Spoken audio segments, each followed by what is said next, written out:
tropical night. I had a girl in my cabin last night. Fuck, I struck out. The night started off early. Early cabarets, then a deck party on deck 12. My story starts off with Philly Dan missing his call on the fodder spot. Whilst the entertainment manager was doing his pre-show spiel, I left the cons and left my desk to pick up the spot. Then I saw her, the new ENTS officer. She was looking radiant as my cross lights began to shimmer off her white dress. She knew that something was up, as it's not often that you see a man of my rank on the limes. Now, if you don't know what a lime is, the lime is the old school word for fodder spot because it was the acid on the limelight which gave off the glow. Nice bit of history there. So, she came over and pointed out that I was wearing the most offensive shirt I'd ever seen. I told her that it is a tropical theme night, and I spent all of 10 minutes on land picking out the most hideous and grotesque shirt possible, to which I was most successful in doing. She asked me where my spot up was, and I replied, I don't know. So she offered to step in for Dan. So I beckoned her over to the op position and carefully slipped the cans over her shiny, immaculate brunette locks. I've never seen those cons look so attractive, being adorned by such a nice girl. Just as I was showing her the sliding action of the fader, Dan returned to the spot. At that point, I wished he was unable to attend due to a broken leg or a harpoon through the face or something less extreme, but nope. He was late as he was in the crew bar finishing off his drink. She took off the cans and waved her hair, which to my eyes looked like a shampoo commercial. Swish. In ultra slow motion. She smiled and said that she would see me later on deck 12. Deck 12. I couldn't wait. For the next 45 minutes I was on autopilot. The show was on, but I wasn't paying much attention to it. I was just thinking of what I was going to do on deck 12 with our stunning new ENTS officer. Having a few drinks or 10, plenty of dancing and grinding, but not too much as deck 12 was a passenger party to which I was invited to as I set it up. The show was painfully slow, and then we had to set up the stage for the 4 runs of our production show. Once that was completed, I went down to deck whilst everyone went up to deck 12.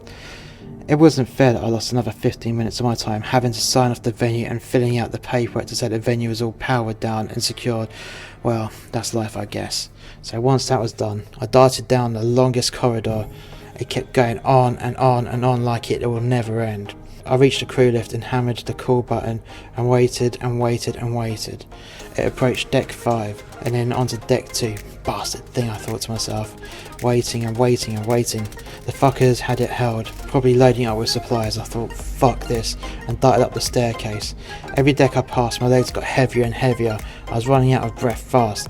I need to cut back on the smoking. Shit. I made it. I was finally here on deck 12. There was a sea of terribly garish, repulsive tropical shirts and dresses. My shirt was by far the worst. Nothing can compare to it. Fucking awful was the majority of comments, to which I smiled and agreed, as that is what made me stand out like a sore thumb in a place that everyone stands out like a sore thumb. I found the bar, which was a fight to get to. Next to the bar was my team, all dressed in black. None of them had the drive to look like a cunt in tropical clothes. Fair play to them. I knew that I looked like a cunt, but I also knew that I'm one of those guys that can get away with looking like a cunt once in a while. We got the beer in. As it was the boss's last night, he was being transferred to another ship the following day. The night had finally begun. I walked over to the aft side of the deck where the show casts were. This cast were far more interactive than the previous cast. Not much going on with the exception of drinking, smoking and talking shop. They're nice people, but were wrapped up too tightly in show business. Well, everyone apart from Birmingham. I'm protecting her identity as she is a nice girl with a loud personality and a proper laugh. She would down a drink and follow through with a loud belch. What a legend of a girl. Anyway, some time passed with random but general bullshitting. The wind floating her fine white dress, hair flaring in the wind. She was on duty. She had to dance with the sad old wrinkly shit fuck passengers. Oh, how I hated these old reptiles, those perverted old bastards with their travelling hands making the ENTS officer uncomfortable. A truly foul experience for the thickest of skinned lady. I digress. Anyway, she made her way over to me. She made her way over to me. We were talking and exchanging pleasantries. She was laughing at my jokes and I with hers, from experience deliberately, not cracking any of my cracks ones. That was what usually generates a self-inflicted cock block. We carried on the exchanging of general getting to know you chit-chat. I looked into her eyes to see some of my outdoor LEDs glistening off her light blue eyes. I just thought, now, this is true perfection. Once the party had wound down and the passengers had all fucked off, she invited me to the officer's wardroom. Normally I wouldn't have the wardroom privileges, but there was a technicality on this ship, the bucket, that the crew members of my rank couldn't go in there without an invite. Hey ho, it doesn't bother me in the slightest, as I tend to get invited in there most of the time anyways.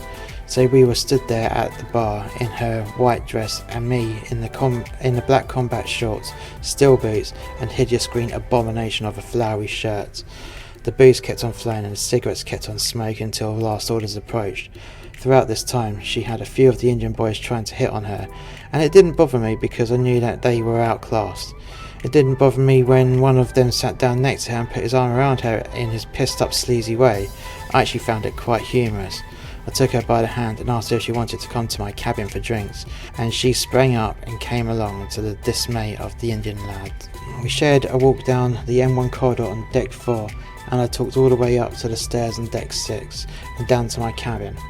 I opened up the door and beckoned her in. I offered her the choice of alcoholic beverages, rum, wine or Stella. She took the Stella. I was happy that she likes a good beer. It nearly gave me a hard-on. I was in my cabin with a hot lady drinking beer. We talked for ages. We talked and drank and talked some more, both of us getting closer and closer. Lots of thoughts were going around my head. It's like two little gremlins sat on each of my shoulders, building me up and smashing me down with bursts of confidence and striking it away. She realised the time, and it was nearly at 4 AM. She told me she had to be up at 8. I thought, fuck. After that fast, I instantly offered her to crash here, but she politely said nay. I walked her to my door, where we had a long embrace and a short kiss. I watched her walk away down the corridor, watching that fine lady walk away with the perfect white dress hugging her perfect body. I closed my door, went to bed and had a wank. The only thing a good man could do after being struck out.